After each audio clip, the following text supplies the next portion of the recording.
আসসালামু আলাইকুম। ওয়ালাইকুম আসসালাম। আচ্ছা, এই যে আপনি কোন সরকারের আমলে ভালো ছিলেন? হাসিনা সরকারের আমলে ভালো ছিলাম। তখন ভালো ছিলেন, এখন ভালো নেই, কি কারণ? এখন কামাই রোজগার কমে গেছে, তারপর কর্ম নাই। সকাল 7টায় গাড়ি ধরিবার আছে, এলাও 10 টাকা ভাড়া খাড়ি নেই। হ্যাঁ, এখন এই যে রমজান একটা আসি গেছে, রমজানের আগে সরকার চাল দিছিল 10-এর, ওটা খাওয়া রোজা শুরু হয়েছিল। মাছ সেন্টারে চাল দিছিল, শেষ কাটালে এদের আগে চাল দিছিল। এদের মতো কিছু নাই দেশত। হ্যাঁ, একটা সামান্য ইফতার করবে গেলে 40-50 টাকা লাগে একটা মাইসের। ঠিক আছে, আমরা এখন কি কোন দেশে পড়লাম?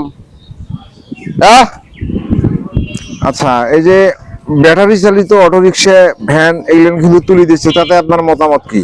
এখন ব্যাটারি চালিত অটো রিক্সা আমরা তুলি দেবো, আমার কর্ম দিয়ে তুলি দাও। কর্ম কি করি খামো?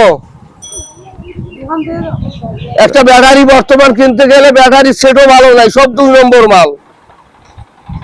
হাসিনা সরকার আমলে টায়ার ছিল, মনে করো আমাদের সামনে টায়ার ছিল 540 টাকা, এখন লাগে 740, নাগায় 50 টাকা।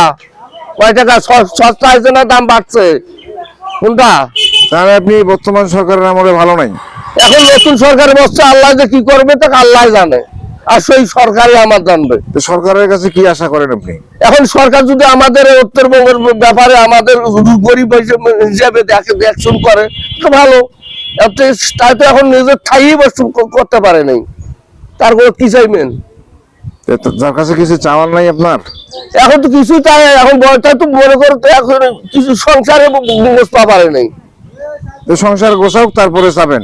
আল্লাহ যদি উনি নিজে আমাদের জন্য রহস্য পাঠিয়ে দেবে।